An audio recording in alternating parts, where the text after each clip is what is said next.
Good evening. Today is Sunday, March 9th, 2025, and this is the weekly Bitcoin price forecast. So, looking at where Bitcoin went in the last week and where it could potentially go in the future. All right, so we've had a little bit of a sell-off here.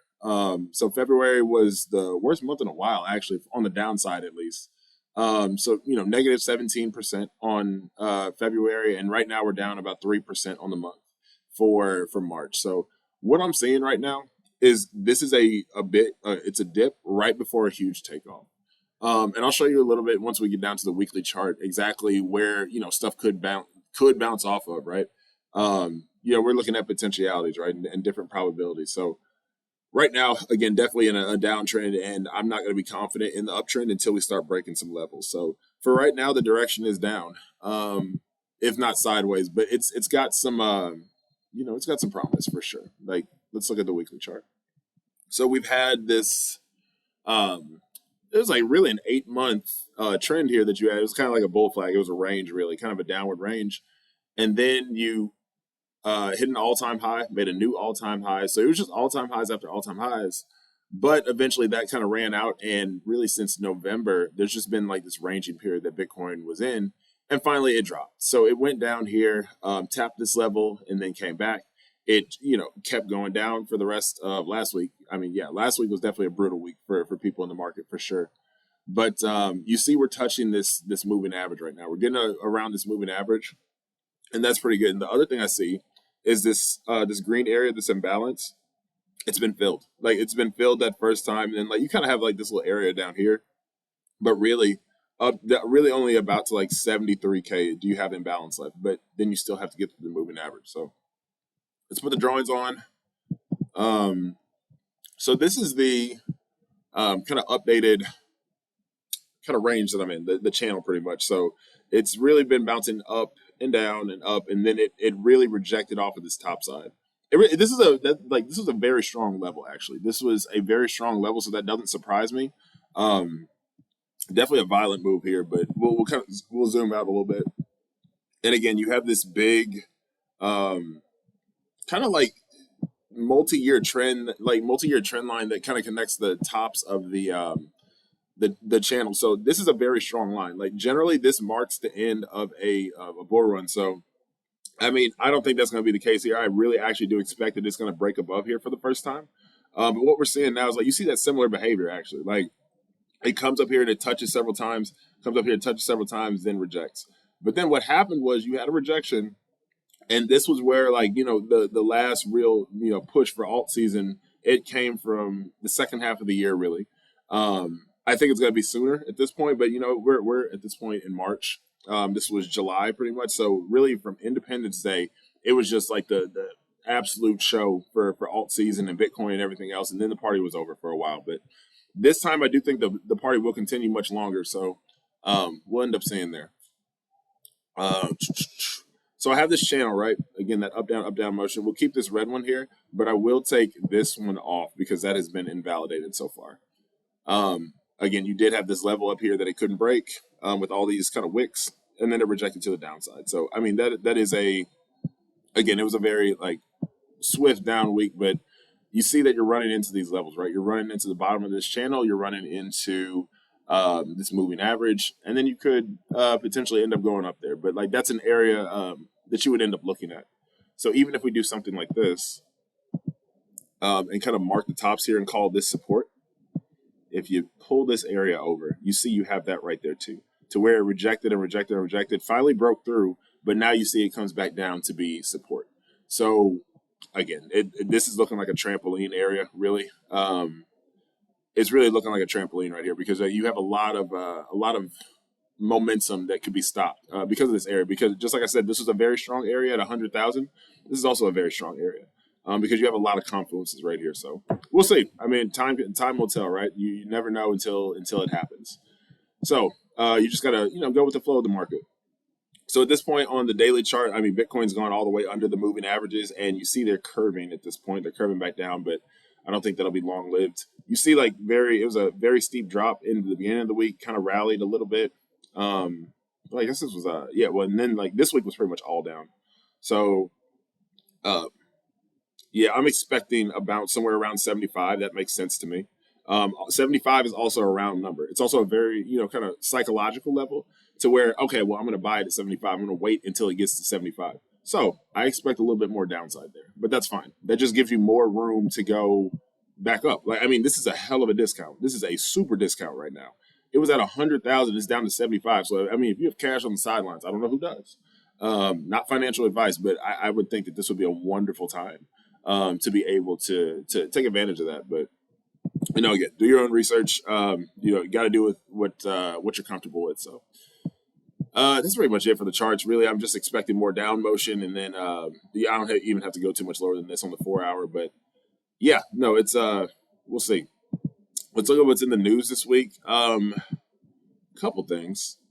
The jobs, JOLTS jobs opening, that's not too big. The big one this week is going to be CPI, your inflation rate. That's your consumer product index, or CPI. Jesus Christ, what was it?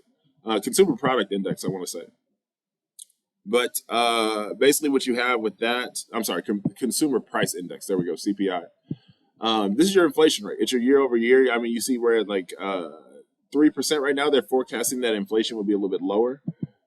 But you see, previously, like in 2021, we had a huge inflation rate. Like we had this 7-8% inflation, but it has come down. It's really lowered. I think their goal is somewhere to get around 2.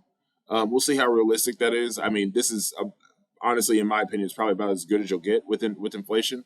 Unfortunately, you see it kind of levels out around 2 or 3%. So it'll probably kind of range right there. But who knows? We'll take a look at that. I think that's pretty much it for the news this week. And then going into next week, you do have a couple things. So you have next week is going to be a very big week.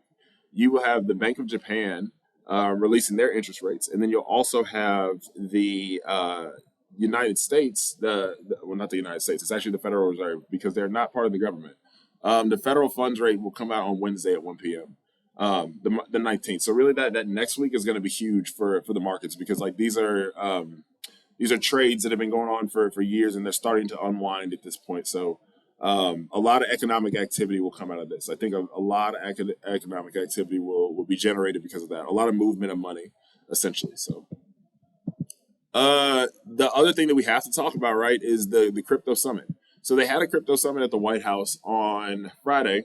And, a lot of high-powered attendees, obviously the president of the United States, and then you had the pretty much his entire economic cabinet pretty much. So I think it's, yeah, I mean, look at all these people pretty much. And I'll go and go name by name pretty much. And you had people like Michael Saylor was somewhere on this panel with the green tie. No, I mean, it was they signed the executive order in that essentially said that, hey, we're going to make a crypto reserve, and that included Ethereum, it included Bitcoin, it included Solana and Ripple, and what was the last one? Cardano. Surprisingly, actually, Cardano was pretty surprising for me, but yeah, I mean, we're there now. So it's one of those things where we have the political headwind for Bitcoin to do well. It was inevitable. At some point, somebody was going to do it. They couldn't. It's one of those things. If you can't beat it, you got to join it. So the United States really is taking a very strong stance on Bitcoin, and that really has been a focus over the first month or so of the presidency for sure. So again, not a political endorsement at all, but I mean, if we're going to be serious, we have to really look at what actually happens with these laws that get passed, because it has a material effect on investor confidence. It has a material effect on yeah, I mean, the price. It just has a material effect on the underlying price. And this is one of those times where politics really does play a key role in the future of shaping something that is this monumental for sure. So it was, again, like I said, it's something that was bound to happen at some point anyway. We just didn't know how. So yeah, so Howard Lutnick, I think he is what did he get confirmed as? I can't remember. The Commerce Secretary.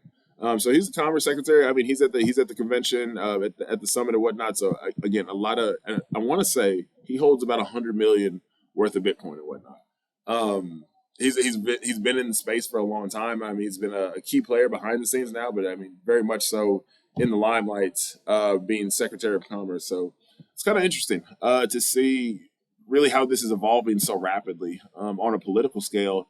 And when you have stuff like this, like that was Friday, right? So when you have stuff like that, other countries have to take notice. Like they have to take notice and they have to act accordingly. So it's not going to be surprising to me at all when you start seeing these other countries in rapid succession announce that they are, hey, we're now taking on Bitcoin as our reserve asset versus the dollar or something else, or backing yours in crypto. So I mean, we're seeing a digital shift that I didn't think that we would see for another 5 years at least, but it is happening in real time, 100%. So the other thing that we have here, just like this is just like the cabinet positions pretty much. So Scott Besnett, he is the Treasury Secretary. He's pro Bitcoin. I mean, Robert F. Kennedy, pro Bitcoin. And then, like I said, Howard Lutnick, he is the Secretary of Commerce. So, I mean, he will, at this point, really kind of help lead the charge, too. So, yeah, no, we're in incredible times. Like, these are incredible times for Bitcoin. Even if things are down, it's not one of the things, it's not game over for sure. Like, this is one of the things where a lot of people are going to get shaken out right here, thinking that, oh, well, yeah, the game's over. We told you. All it's going to do is reverse. It's going to come down here and it's going to tap and then it's going to end up going up. So again, like I said, this was a very strong level. This is a very strong level. We didn't have the political confidence at this point. I mean, this was like post inauguration. So actually, really, all of this has been Trump, if I'm being honest. But realistically, well, what happens when all these companies want to buy it? Like they want to buy at a lower price. So it's at 75,000 at this point, or approaching 75,000.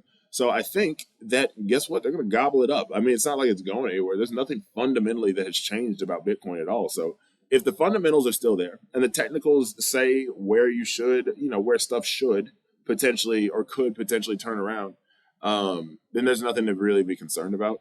But again, like I said, we are in amazing times for Bitcoin. I'm like, I wake up excited every single day. Even with price action like this, like it's still all good for sure. Yeah, and I mean, for the people who get in, they're really going to end up making a life changing decision. Number one, not only for the effect of gains, but also for the effect of not having to deal with inflation in the way that we do. Things have gotten so much more expensive only because we have inflation, and we can print dollars endlessly, but you can't do that with Bitcoin. So scarcity is your friend here. Scarcity is your friend with Bitcoin, and yeah, no, it's going to be a good ride. Good ride for sure. So, I mean, like I said, if you got some extra gunpowder on the side, like now's your time to not only get into Bitcoin, but things like Solana, especially Solana. Solana is going to do fantastic. And it's down much more, but I won't talk about that here. Again, this is a Bitcoin forecast. So, yeah, Solana, Bitcoin, Ethereum. I think we're about to see a monstrous altcoin season, and Bitcoin's really going to lead that charge. So, that's pretty much all I got. Check out Christos Crypto, the website, christoscrypto.com. Check out any resources there. We have the Escape Velocity course as well as the Discord. We're doing a lot of good things in there. So, and it's only growing even more, making it better and better every day. So, other than that, y'all, I will see you on the moon. Take care. Bye bye.